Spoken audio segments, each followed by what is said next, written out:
This week on Healthy Living, from the fight against rabies in Ethiopia, the global efforts to curb the spread of COVID-19, and the development of eye-opening smart contact lenses, we look back on some stories that highlighted the year 2021.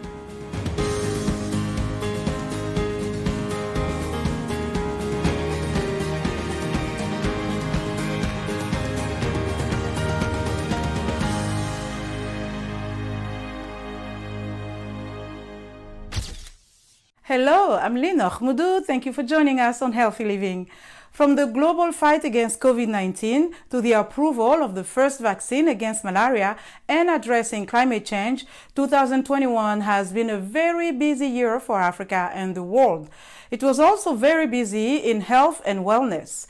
There was good news, such as the World Health Organization announcing the first vaccine against malaria. On the other hand, there have been some challenges, including the COVID-19 virus that is still with us and continues to spread.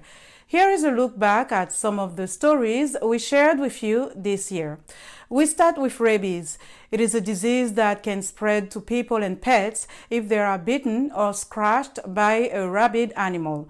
In 2017, the U.S. Centers for Disease Control and Prevention, the CDC, reported that each year thousands of people are infected with rabies in Ethiopia and an estimated 2,700 people died, one of the highest rabies death rates in the world. The capital city, Addis Ababa, accounts for a large number of strayed dogs. Our reporter, Dawit Ejegu, has this story from Addis Ababa. The World Health Organization says rabies is a vaccine-preventable viral disease which occurs in more than 150 countries and territories. Ethiopia is among the top countries where the virus takes the lives of thousands each year, according to the Ethiopian Public Health Institute.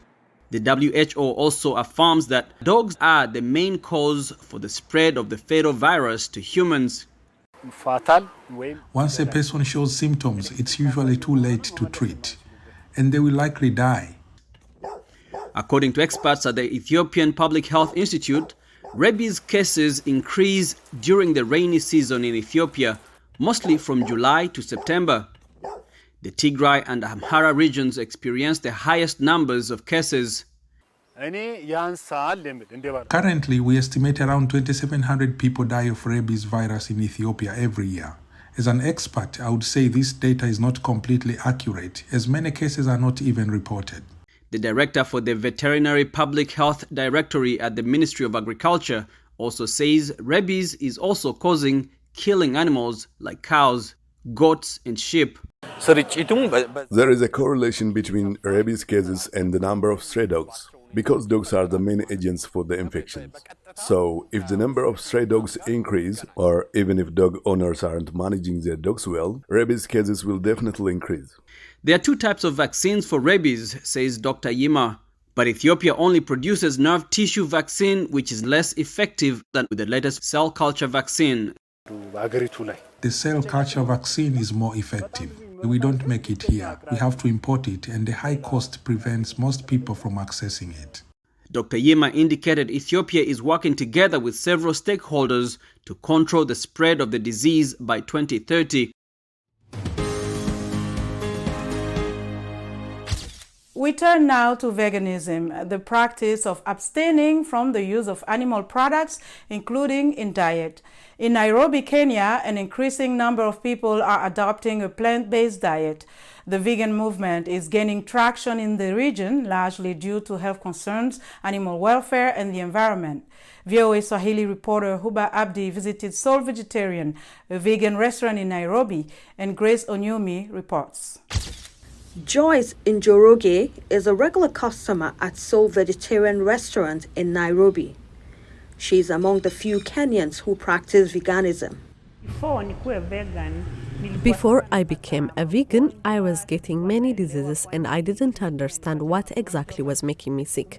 One day, I started thinking that maybe the food I was eating was a problem. Then I met someone who introduced me to veganism, and I started understanding that there are foods that help your body resist some diseases.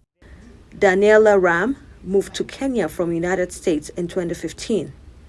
She started Soul Vegetarian a vegan restaurant. I wanted to share what I knew and understood of veganism and how good it was here in Kenya. And also, I wanted to have somewhere to eat. Plant-based eating is increasingly recommended by scientists and nutritionists as a healthy diet that, if followed on a regular basis, can reduce the risk of some diseases. But some say it's not easy to give up things like milk and beef. What people don't know is there are other things you can consume that make you feel like you don't miss those things. For example, we have milk made from soybeans. You can find it easily in many shops. The Vegan Society of Kenya defines vegan as not eating or using animal products.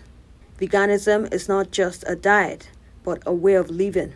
There are spiritual benefits because you are not involving yourself in cruelty.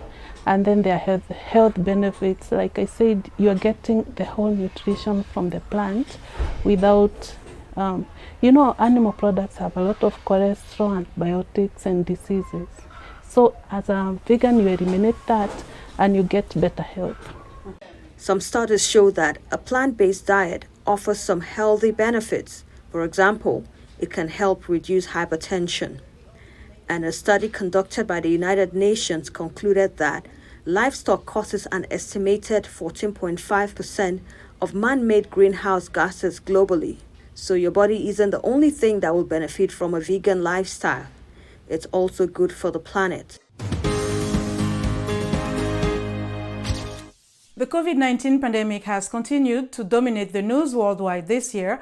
At least 5 million people have had their lives cut short by the virus, whose best defense is a vaccine, according to experts.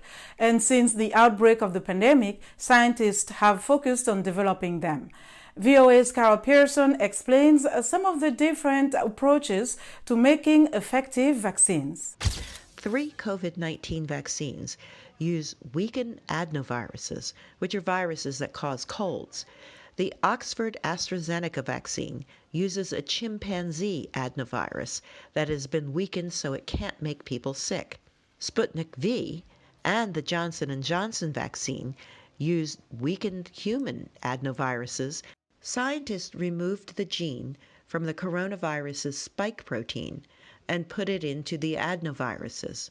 They also removed the gene in the adenovirus that can cause illness. Think of the adenovirus as an envelope with a message inside. The message tells the cells to make the spike protein. The body makes antibodies to defend itself. If it sees the spike protein again, the body is prepared to attack. You don't just mount an immune response to the adenovirus, but you also mount the immune response to the protein that it encodes, that spike protein that is part of the virus causing COVID. Both Johnson & Johnson and Sputnik V's first doses are made with a rare human adenovirus, AD25. The second dose of Sputnik V contains AD5, an adenovirus people are frequently exposed to. Scientists are concerned that Sputnik V doesn't offer enough protection against COVID-19. There are other ways to make vaccines. The latest method involves messenger RNA vaccines, or mRNA vaccines, which are produced by Moderna and Pfizer-BioNTech. They use techniques to trick the immune system into thinking it's seeing a pathogen without actually providing most of or all of the pathogen. Cox says it's not surprising that researchers could develop mRNA vaccines against COVID-19 so quickly. Because they had been testing vaccines using this strategy against other pathogens. There's an advantage of having so many vaccines against COVID-19. The whole world needs to be vaccinated. Another advantage is that scientists might be able to figure out which vaccines work best for different people. Is living a healthier life one of your goals in 2022? If yes, here are some tips from the experts. Keep a consistent sleep schedule. Experts advise to have about 8 hours of sleep at night. Eat right, get enough fruits, vegetables, and protein. Exercise regularly. Staying physically fit has numerous benefits such as preventing cardiovascular disease and improving muscular health. Finally, protect yourself from COVID-19 and the flu with the 3 W's by wearing a mask, washing your hands, and watching your distance.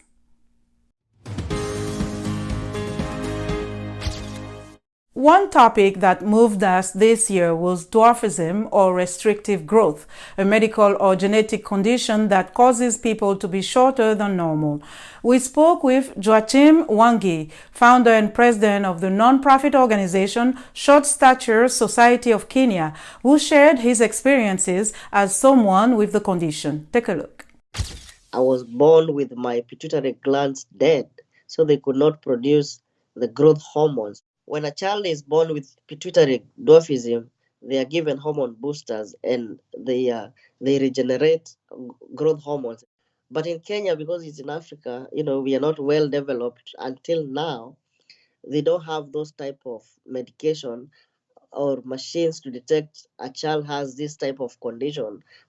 Sometimes my bones are very weak, so I cannot lift something which is very, very heavy. Ladies is where there's a lot of issues. They are so small. When they get pregnant, most of them, they cannot carry pregnancy for 9 months. Sometimes doctors who don't know, they take them through the normal labor and they have to go through a cesarean section, So we've lost a few members in Kenya giving birth.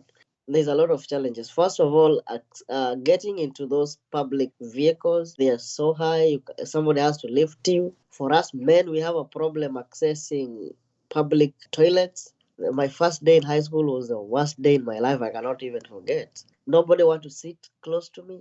And then when it came to break time, the whole school, they all came to our class to stare at me. After that, when the teacher told them about me, that's when now they started to embrace me. This year, technology has continued its push into healthcare and medical breakthroughs. From smartphones to billboards, digital displays are everywhere. But some companies say the ideal display is the human eye itself, and they are developing some eye-opening smart contact lenses. Tina Trin reports. We consult screens every day for information. But what if that experience could be delivered straight to your eyes with smart contact lenses? Engineers at startups are already developing smart lenses that marry augmented reality with everyday contact lenses. We started from the safety and the efficacy of contact lenses as they are now, and then we worked out how to integrate circuitry into those kind of lenses. While InWith works with soft contact lenses, another company uses a more rigid medical-grade lens. Mojovision claims to have made the world's smallest and densest micro-LED display. We can pass data wirelessly to that display, and it projects it onto your retina. Both InWith and Mojovision's lenses work in tandem with the user's smartphone to relay information to the lens. MojoLens has built-in motion and image sensors. It'll likely be years before consumers can test drive these lenses, but the technology is already proving they're more than meets the eye. Happy holidays! Welcome, Baal. Bonne année, eyengai lamu. A madadin dukkan masu ba da gudunmuwa ga shirin lafiyarmu, Alheri Grace Abdi ce ke ku da ƙaunatattun duka fata alheri da kuma fatar an shekara lafiya.